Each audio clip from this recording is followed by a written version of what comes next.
L'enregistrement du cours sur le baptême n'a pas fonctionné. Donc je fais un nouvel enregistrement qui, du coup, je pense, sera plus court, compte tenu du contexte qui change. Comme introduction, j'aimerais souligner le fait que le baptême de Jésus n'est pas le même que le nôtre. Le baptême de Jésus, le baptême que reçoit Jésus est le baptême de Jean-Baptiste, tandis que celui que nous recevons est le baptême chrétien, un autre baptême institué par Jésus. Cela dit, au cours de son baptême, Jésus a commencé à révéler le baptême chrétien. Donc, je reconnais que c'est un petit peu subtil, mais enfin, Jésus a commencé à révéler le baptême chrétien par lequel l'homme et la femme reçoivent l'Esprit Saint et deviennent fils et filles de Dieu. Cette merveilleuse adoption, pour reprendre une expression des pères de l'Église, ou ce bain de la régénération en l'Esprit Saint, comme dit saint Paul, n'est pas sans rapport avec le mystère pascal, on va le voir. C'est pourquoi nous avons parlé du mystère pascal la dernière fois.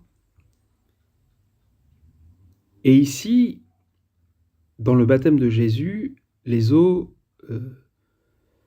dans lesquelles il est plongé représentent déjà la mort et le tombeau où il va être déposé.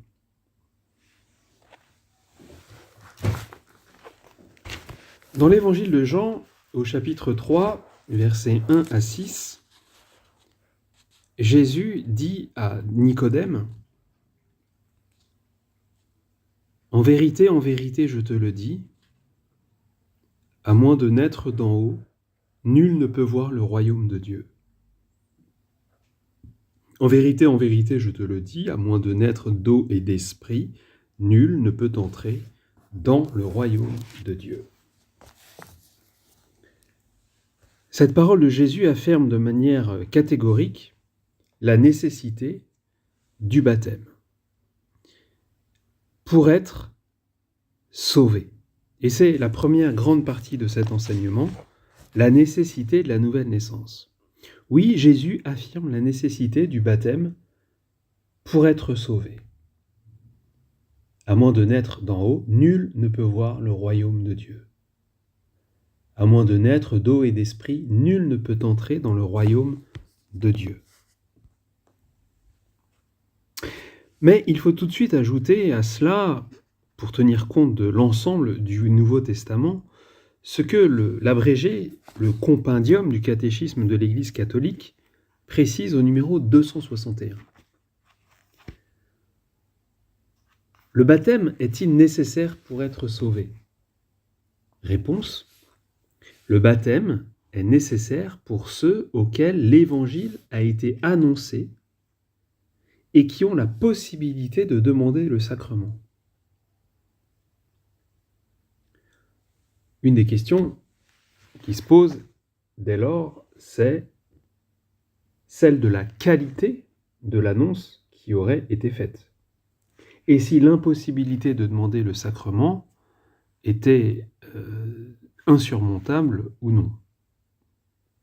Mais voilà ce que l'Église nous enseigne. Le baptême est-il nécessaire pour être sauvé ? La réponse est oui. Le baptême est nécessaire pour ceux auxquels l'Évangile a été annoncé et qui ont la possibilité de demander ce sacrement. Alors tant qu'on y est, qu'est-ce qu'un sacrement ? Je l'ai peut-être déjà dit, mais un sacrement, si on reprend l'expression, la formulation célèbre de saint Augustin, c'est un signe visible d'une grâce invisible. Le signe est constitué par les rites du sacrement, les gestes, les matériaux employés, les formules prononcées. Tout cela est sensible, visible, audible même. En revanche, ce qui nous est donné à l'occasion de la célébration de ces rites est proprement invisible. C'est évident avec le baptême, il y a l'ablution d'eau ou l'immersion dans l'eau et la formule trinitaire, mais ce que le baptême procure à celui qui le reçoit ne se voit pas, c'est invisible. Et on retrouve cette même réalité dans les 7 sacrements que sont le baptême, l'Eucharistie, la confirmation, le sacrement de la réconciliation, le sacrement de l'ordre, le sacrement de mariage et l'onction des malades. À chaque fois, il s'agit d'un signe visible d'une grâce invisible. Je reviens à la question de la nécessité du baptême. Peut-on être sauvé sans baptême ? La réponse est oui. Et l'Église précise, numéro 262, du résumé du catéchisme, l'Église précise dans quel cas. Peut-on être sauvé sans baptême ? La réponse est oui, si on meurt pendant qu'on s'y prépare.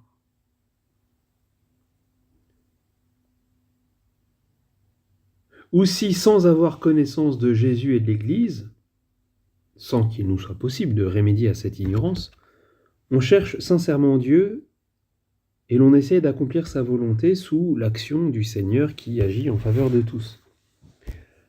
Le numéro 262 du catéchisme, après avoir affirmé que le baptême était nécessaire pour ceux auxquels l'évangile a été annoncé et qui ont la possibilité de demander ce sacrement,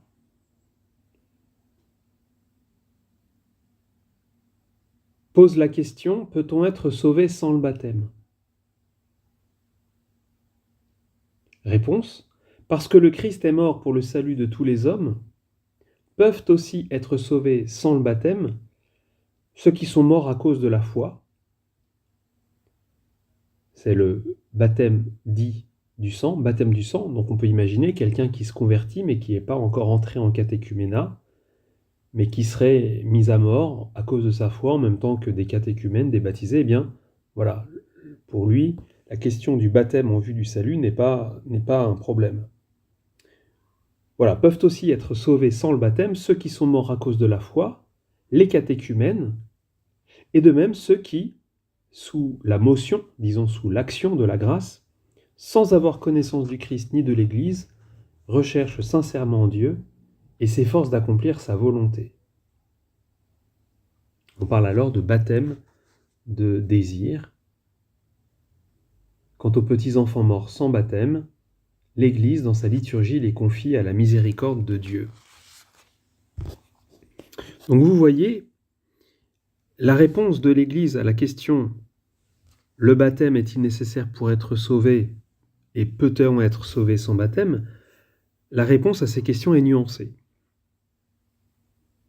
Dans l'évangile de Marc, au chapitre 15, versets 15 et 16, Jésus envoie les apôtres avec la consigne suivante: « Allez dans le monde entier proclamer l'évangile à toute la création. Celui qui croira et sera baptisé sera sauvé, celui qui ne croira pas sera condamné. » Donc là, nous avons encore la nécessité du baptême qui est clairement affirmée par Jésus, mais cette affirmation est située dans un contexte bien particulier qui est celui de l'envoi en mission pour annoncer l'Évangile. Donc, on doit comprendre que c'est dans un contexte d'annonce de l'Évangile, qui dès lors peut être facilement entendu, proposé, accessible, que la nécessité du baptême s'impose.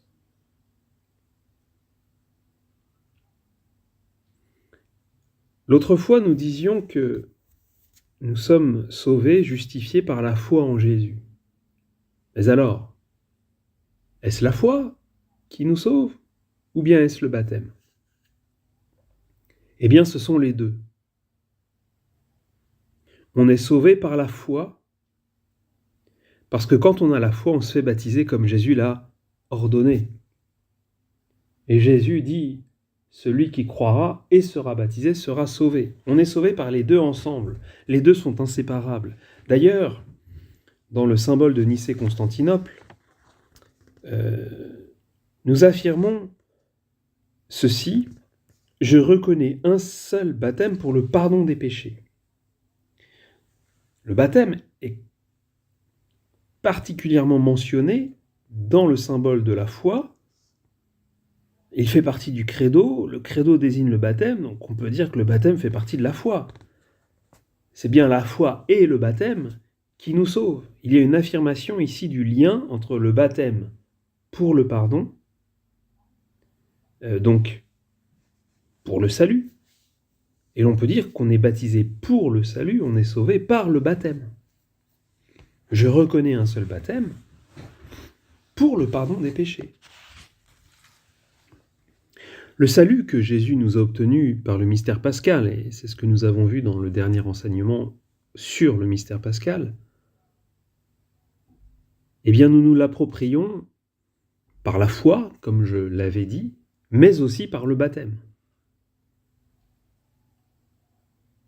L'association des deux, d'ailleurs, parler de foi et de baptême, nous montre bien qu'il n'est pas seulement question pour le chrétien d'adhésion à des articles de foi, des propositions intellectuelles, des convictions, des énoncés simplement. Non, il s'agit bien d'une démarche, et les catéchumènes le savent bien. Croire implique tout un cheminement, toute une transformation, toute une relation avec Jésus, et c'est un véritable changement, une conversion. Et l'on verra tout à l'heure le lien extrêmement fort et personnel que le baptême établit entre Jésus et le baptisé. Donc avoir la foi nous engage totalement dans une démarche qui est celle de l'initiation chrétienne, le baptême et tout ce qui s'en suivra.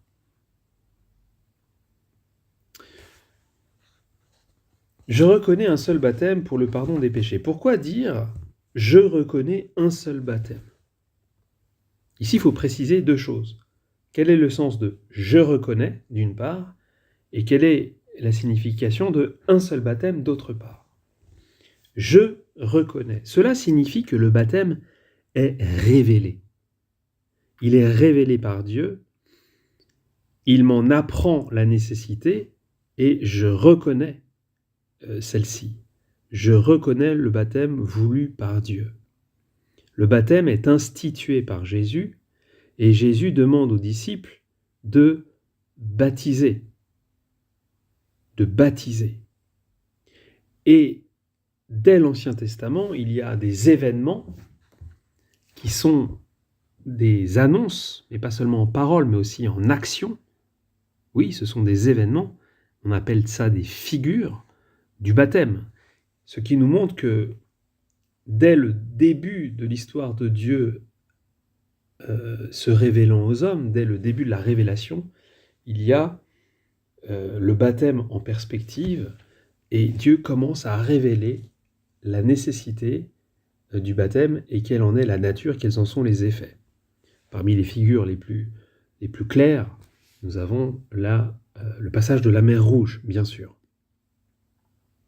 Le baptême est une donnée de foi. C'est pas quelque chose qu'on peut relativiser. Oui, c'est pas obligatoire, on n'est pas obligé d'y croire. Si, ça fait partie de la foi. Ensuite, un seul baptême. Un seul baptême, eh bien, cela signifie que on n'est baptisé qu'une fois. Le baptême n'est reçu qu'une fois. Et puis, cela signifie également que quand on est baptisé, c'est toujours le même qui baptise, et c'est Jésus. Saint Augustin a bien dit que lorsque Pierre baptise, c'est Jésus qui baptise. Lorsque Paul baptise, c'est Paul qui baptise. Il y a un seul baptême valide chez les chrétiens, les orthodoxes, et la plupart des réalités protestantes baptisent de telle sorte que l'Église catholique reconnaît la validité de ce baptême. Dans le symbole des apôtres, on dit les choses un petit peu différemment. Donc vous avez remarqué, sinon c'est le moment, que le symbole des apôtres est structuré autour des 3 personnes divines, et la dernière partie s'articule autour de l'Esprit Saint. Je crois en l'Esprit Saint, à la Sainte Église catholique, à la communion des saints, à la rémission des péchés, à la résurrection de la chair et à la vie éternelle. Alors là, pas de mention explicite du baptême, à la différence du symbole de Nicée-Constantinople. Oui, mais tout ce qu'on vient d'énumérer a à voir avec le baptême. On aura l'occasion d'en reparler dans d'autres enseignements, d'autres fois. Mais quand même, regardez, je crois en l'Esprit Saint. On reçoit l'Esprit Saint au baptême. À la Sainte Église catholique, on devient membre de l'Église au baptême. À la communion des saints. La communion des saints, c'est la participation commune des chrétiens aux choses saintes, à commencer par les sacrements, donc le baptême. La communion des saints contient le don du baptême, la réception du baptême. La communion des saints, c'est aussi l'unité de l'Église, du ciel, de la terre, du purgatoire, bien sûr. Le fait que nous sommes unis les uns aux autres de manière organique, vivante. La rémission des péchés, c'est l'un des effets du baptême. La résurrection de la chair, oui, le baptême nous incorpore au Christ, on va revenir là-dessus en dernière partie. Le baptême nous ressuscite comme comme le Christ est ressuscité. Et puis la vie éternelle, bien oui, la vie éternelle, c'est de vivre de Dieu, avec Dieu, pour toujours. Et dès notre baptême, nous recevons cette vie en nous qui aura besoin de nous pour grandir, s'épanouir, se déployer. Ainsi, dans le symbole des apôtres, à la différence du symbole de Nicée-Constantinople, il n'y a pas de mention explicite du baptême, mais tout ce qu'on dit a à voir avec le baptême. Par le baptême, nous obtenons le pardon, ou la rémission de nos péchés, et la vie éternelle. Alors notez bien que la vie éternelle n'est pas l'immortalité de l'âme. Je le dis au passage, c'est l'occasion. La vie éternelle n'est pas l'immortalité de l'âme. L'immortalité de l'âme relève de la nature de l'âme.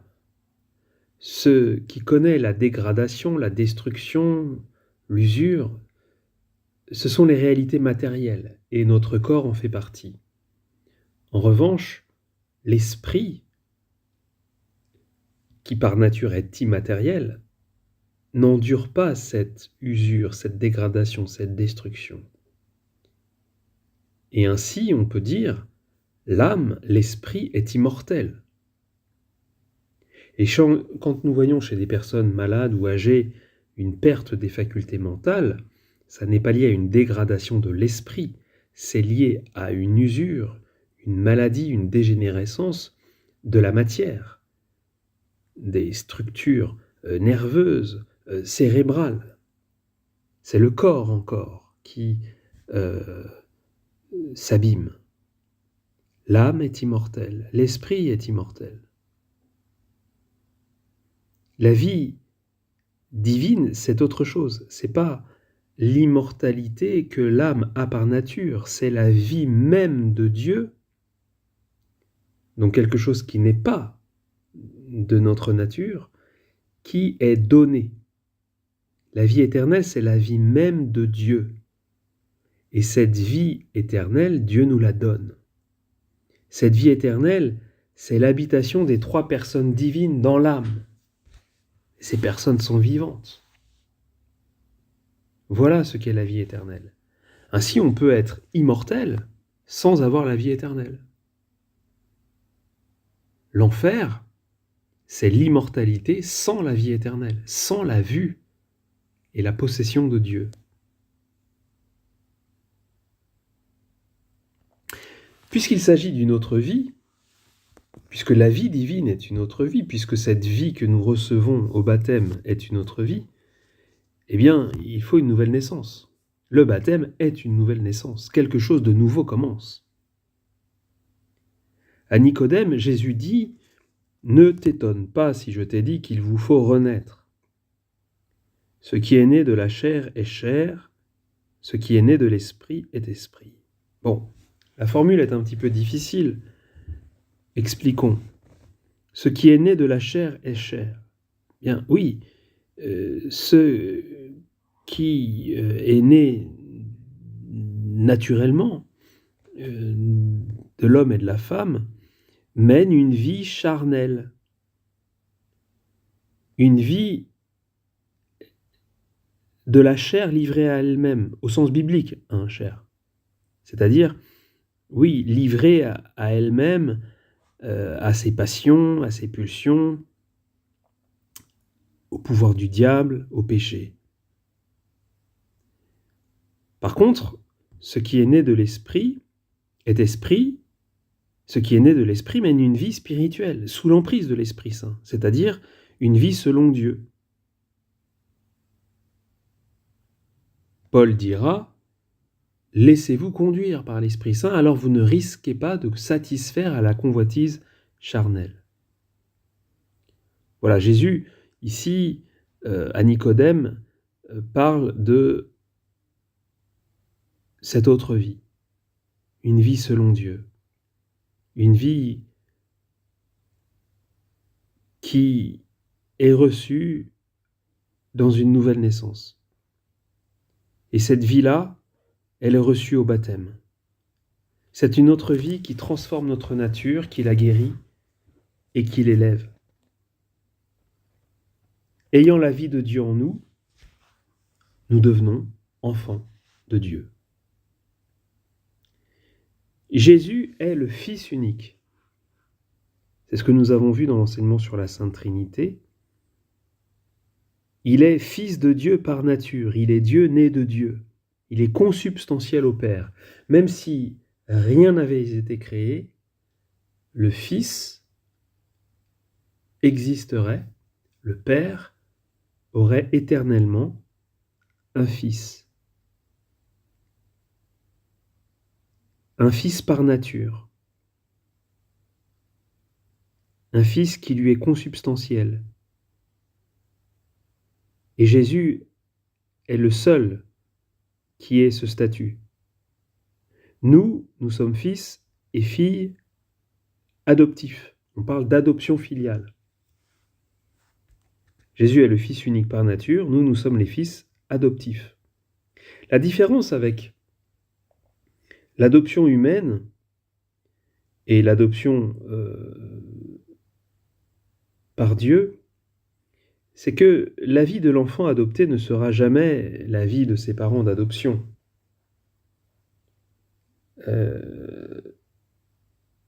Nous avons vraiment en nous la vie de Dieu. Nous avons vraiment en nous la vie de Dieu, et ainsi, eh bien, même si Dieu nous a adoptés, il est notre vrai Père. Et c'est un cas unique. C'est pourquoi l'allégorie de l'adoption a sa limite. L'enfant qui est adopté par un homme, cet homme ne sera jamais son vrai père, la source unique de la vie qui s'écoule en lui. Tandis que lorsque nous sommes adoptés par Dieu, Dieu est vraiment la source unique de la vie divine qui est en nous. Et alors la parole de Saint Jean dans la première lettre, dans sa première lettre, chapitre 3, verset 2, est à prendre avec une grande puissance, une grande radicalité. Voyez comme il est grand l'amour dont le Père nous a aimés, Il a voulu que nous soyons appelés enfants de Dieu, et nous le sommes. Nous ne sommes pas seulement appelés ses enfants, nous sommes vraiment ses enfants. Dès maintenant, nous sommes enfants de Dieu, mais ce que nous serons ne paraît pas encore clairement. Dans un autre passage du Nouveau Testament, Paul écrit quelque chose de magnifique. Romains chapitre 8, verset 14 et suivant. « Tous ceux qu'anime l'Esprit de Dieu sont fils de Dieu.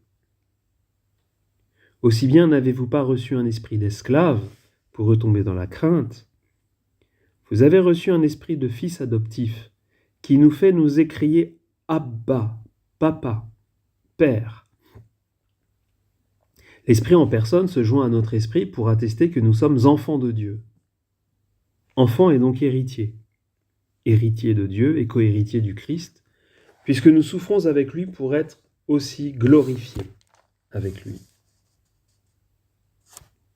Le baptême fait de nous les enfants de Dieu, c'est la vérité essentielle à retenir. Dans une deuxième partie, plus courte, je voudrais développer l'idée selon laquelle le baptême nous lave de toute souillure. Laver de toute souillure, c'est notre grand 2. Par le baptême, nous sommes lavés de ce qu'on appelle la souillure du péché originel. Qu'est-ce que le péché originel ? Il ne s'agit pas de quelque chose en plus avec lequel nous naîtrions. Nous naîtrions avec le péché originel. Une réalité qui s'ajoute. En réalité, le péché originel est plutôt quelque chose qu'il faut considérer comme quelque chose avec lequel nous ne naissons pas. En effet, naître avec le péché originel, c'est naître sans la sainteté originelle dans laquelle les premiers êtres humains ont été créés. Nous naissons sans cela parce que les premiers êtres humains l'ont perdu.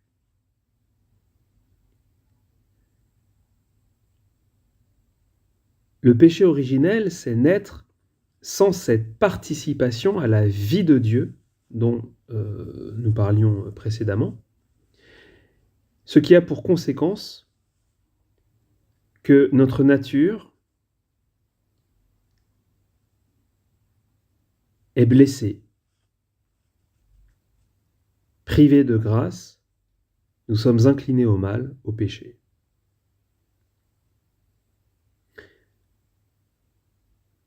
Comprenez bien, le péché originel n'est pas un péché que nous aurions commis.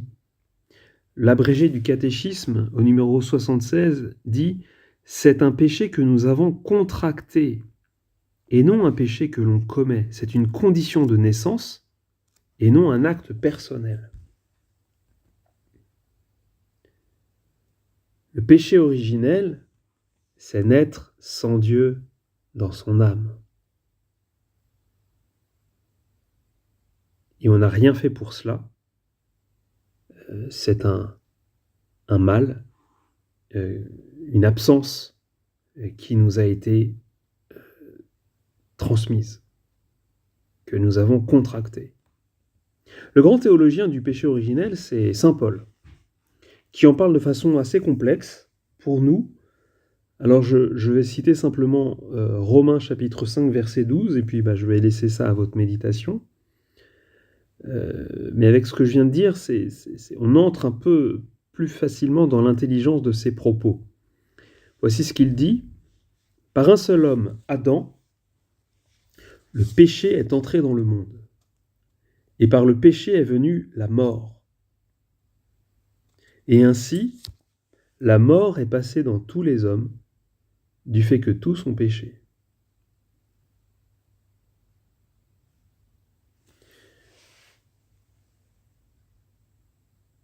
Il faut distinguer le péché originel du péché des origines.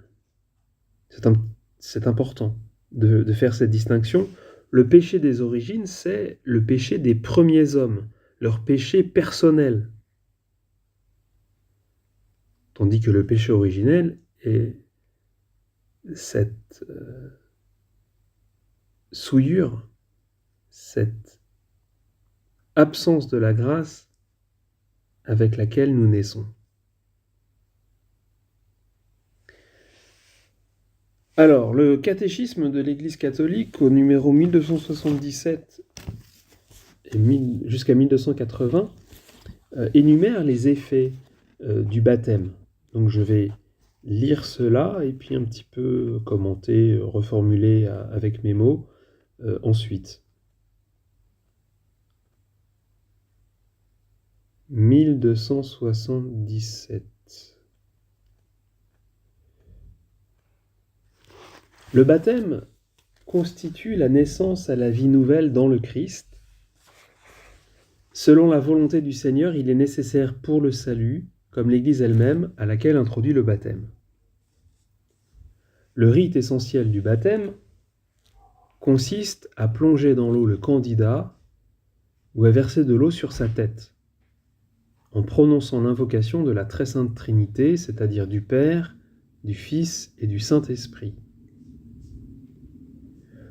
Le fruit du baptême, ou grâce baptismale, est une réalité riche qui comporte la rémission du péché originel et de tous les péchés personnels,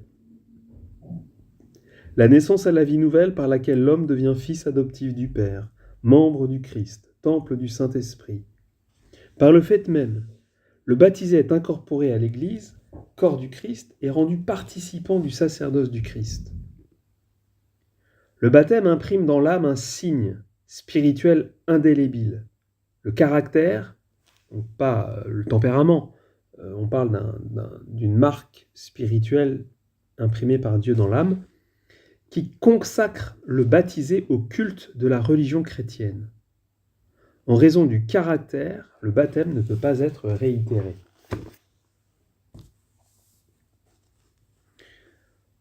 Conséquence de tout cela, l'homme est sauvé. L'homme est sauvé. Il est relevé de son énorme chute.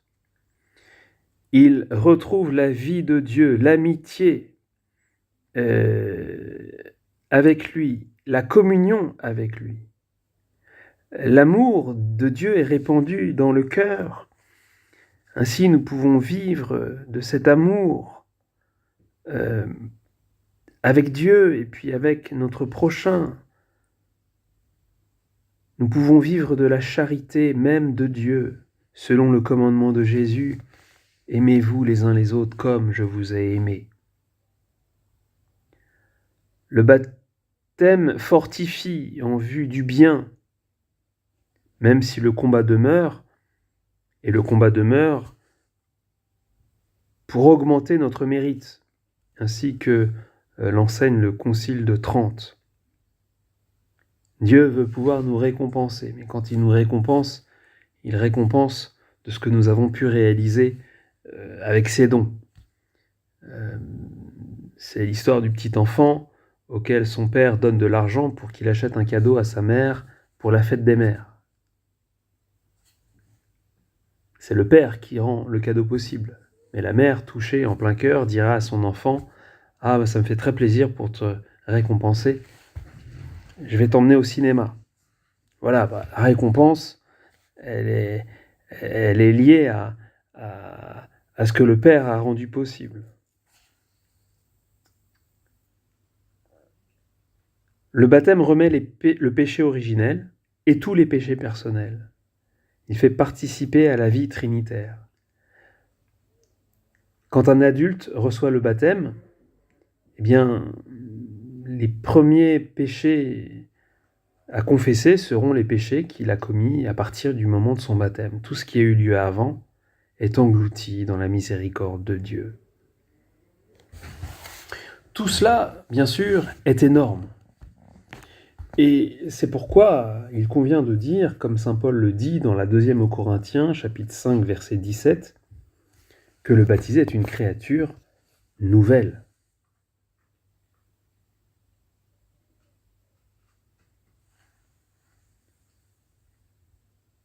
et l'on parle des arts de notre héritage.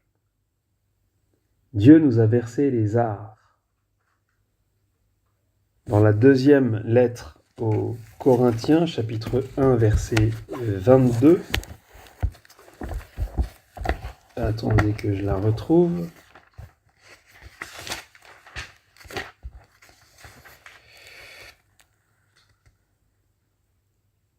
Lui qui nous a aussi marqués d'un sceau et a mis dans nos cœurs les arts de l'esprit. C'est la première avance sur ces dons. Ces dons dont nous prendrons pleinement possession à la résurrection. Éphésiens chapitre 1 verset 14. Après avoir entendu la parole de vérité et l'évangile de votre salut et y avoir cru, vous avez été marqués d'un sceau par l'esprit de la promesse. Cet Esprit Saint qui constitue les arts de notre héritage et prépare la rédemption du peuple que Dieu s'est acquis pour la louange de sa gloire. Bon, on peut voir ici une allusion au baptême. Après avoir entendu la parole et y avoir cru, vous avez été marqués d'un sceau par l'esprit de la promesse. Voilà, le baptême produit des effets extraordinaires, inouïs, dans le cœur des baptisés. Voyons maintenant, pour finir, une troisième partie. Nous sommes baptisés dans la mort du Christ. Bien sûr, nous sommes baptisés au nom du Père, du Fils et du Saint-Esprit. Ça veut dire nous sommes plongés, établis dans le Père, le Fils et le Saint-Esprit. En même temps, nous sommes baptisés dans la mort et la résurrection du Christ. Il s'agit de vivre avec Jésus une mort et une résurrection comme Jésus dans son mystère pascal.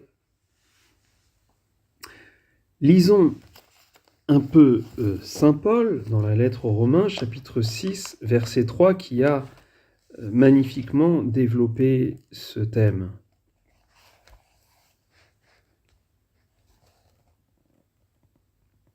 Ne le savez-vous donc pas, nous tous, qui avons été baptisés en Jésus-Christ, c'est dans sa mort que nous avons été baptisés. Si par le baptême dans sa mort, nous avons été mis au tombeau avec lui, c'est pour que nous menions une vie nouvelle, nous aussi.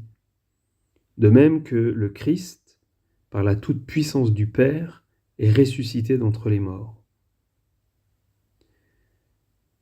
Si nous sommes déjà en communion avec lui par une mort qui ressemble à la sienne, nous le serons encore par une résurrection qui ressemblera à la sienne.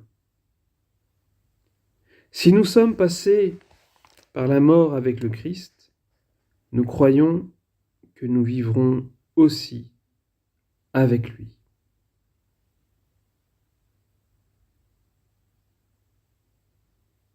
Pensez que vous êtes morts au péché et vivants pour Dieu en Jésus-Christ. Le texte est un peu complexe, je n'ai lu que certains passages, fait quelques coupes.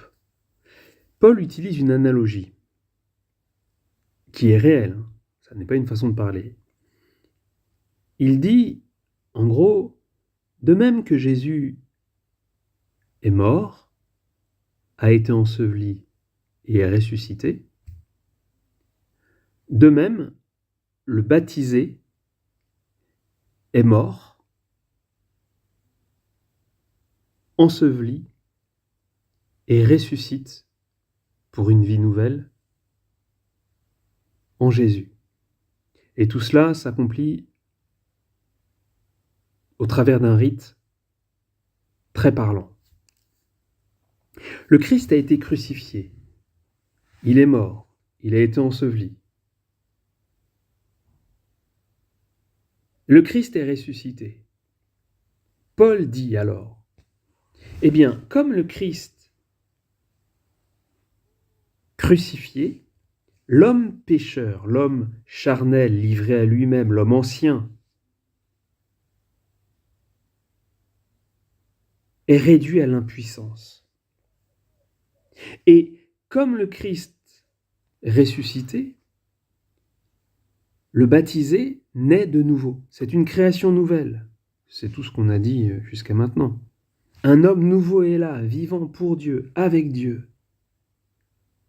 Et ceci s'accomplit par le baptême, au cours d'un rite qui ressemble à une mort, à un ensevelissement. Mais attention, on ne fait pas semblant, c'est pas seulement un mime. Il y a là un réel contact avec la croix et la résurrection de Jésus. Le baptême, c'est la mort et la résurrection de Jésus dans la vie d'une autre personne. Le Christ est mort et enseveli. Nous sommes plongés dans l'eau, comme dans la mort. Vous savez que l'eau a une symbolique très riche dans la Bible. C'est à la fois un symbole de vie, de pureté, mais c'est aussi un symbole de mort, de force indomptable. Nous sommes plongés dans l'eau, comme dans la mort, comme dans une tombe, comme quelqu'un qui se noie. Et le Christ est ressuscité, toute son humanité est glorifiée. Nous sortons de l'eau, comme d'un tombeau, comme d'un noyé qui reviendrait à la vie et marcherait sur l'eau. Né de nouveau, rempli de la vie de Dieu. L'homme sans Dieu est mort, un homme nouveau est vivant pour toujours, un homme qui ressuscitera au dernier jour.